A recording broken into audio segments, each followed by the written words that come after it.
Hey everyone, welcome to this radio channel, and I thought that I'd give a little bit of information about, shortwave radio in the winter time. As winter is upon us, December, January in the northern hemisphere, the 2 months where the days are the shortest.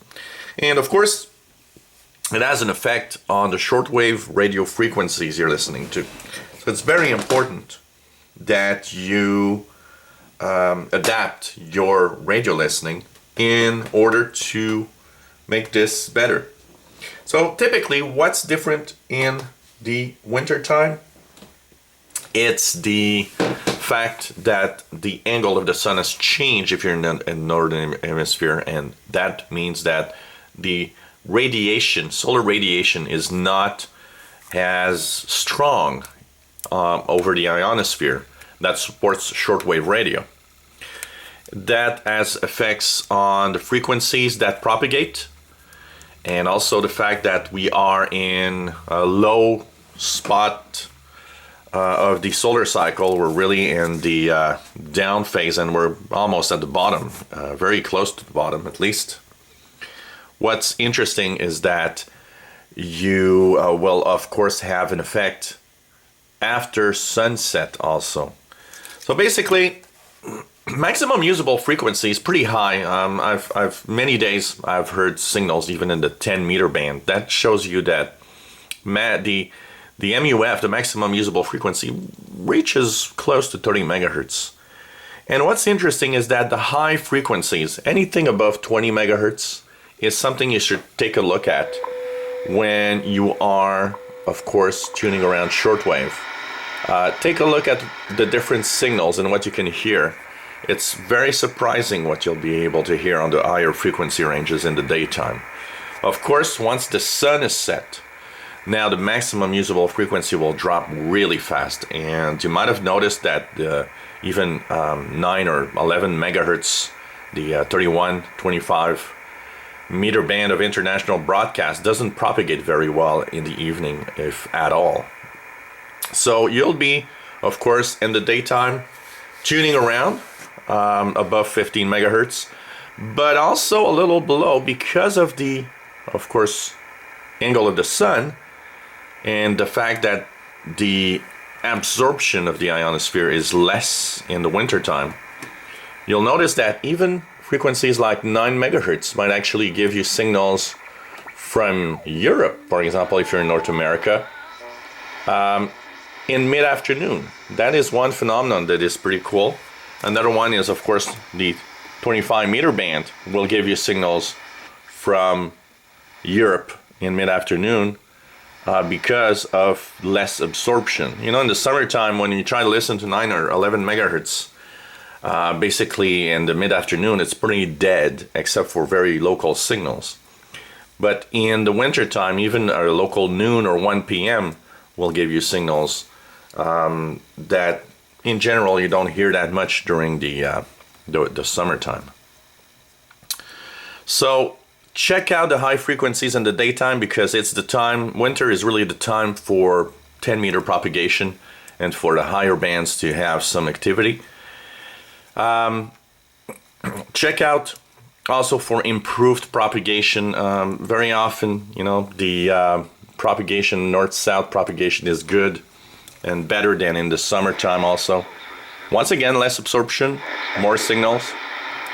So signals like this, the BBC on 15400 from Ascension Islands is usually stronger. I've been hearing the Channel Africa from South Africa very, very, very well in the past few days, around 1800 hours universal time. So these are signs that, propagation is actually pretty good. And of course, in the nighttime, you'll want to concentrate probably below 10 megahertz, and even maybe below 8 megahertz, as the maximum usable frequency really drops fast in the nighttime. I've seen a lot of people in the different groups saying, oh, well, the short winter days of of this year, plus the low solar flux, means all propagation is going to be crappy. And that's really totally misunderstanding what shortwave is, because it's not at all the case. And I mean, we've gone through many low points in solar cycles, and it is a different challenge. It is different, but it is not a period where it's bad, you know. Information over several seconds, whereas we can resolve. So, you know, check it out and you'll hear these signals. Like, for example, this is 7445. It's 2:45 p.m. in the afternoon here. So, you know, it's one of those signals that mid-afternoon's coming in. And, you know, if I look here at what's on this frequency, just to give you an idea, as I'm tuning randomly, 7445, it's China Radio International. That is broadcasting in English right now. And let me just check here, 7445, make sure that I'm saying the right thing, but is it or not? Wait, let's check it out. 7445, maybe not China Radio, it's the BBC. It's the BBC World Service, actually. And this is from Madagascar. From Madagascar, really. So look at this, mid-afternoon, 7445, a signal coming from Madagascar in the Indian Ocean up to here in Montreal. And as the best science fiction tells us, there could be a sinister side. So that gives you an idea that propagation is different and could be amazing in the wintertime.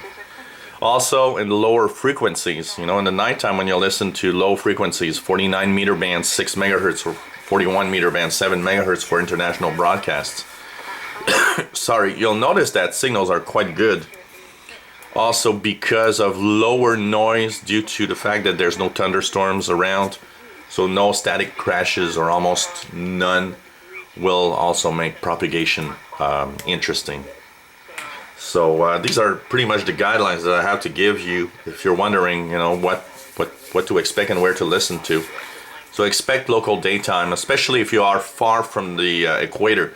You know, propagation changes very little in the equator, but changes a lot as you get farther north. So here I'm at 45 degrees north, about midway in the northern hemisphere, here in eastern North America. And there's a tremendous difference between, summer and winter propagation. So the more you are north, the more you will have signals that are interesting and different depending on your in the month that you're listening to. And don't forget, go above 20 megahertz from time to time in daytime. Check out what you can hear. Check out, you know, anywhere from 6, even in mid-afternoon, anywhere from 6 to 20 megahertz, anything can happen. It's pretty surprising, especially as we're in the deep months of winter like December and January. And nighttime, when the sun sets, you'll see a rapidly lowering maximum usable frequency, or what we call the MUF. So you'll probably listen mostly. It doesn't mean not to listen to other frequencies, but most of your listening will probably be below 10 megahertz and even below 8 megahertz at some point. An example of that is Radio Romania.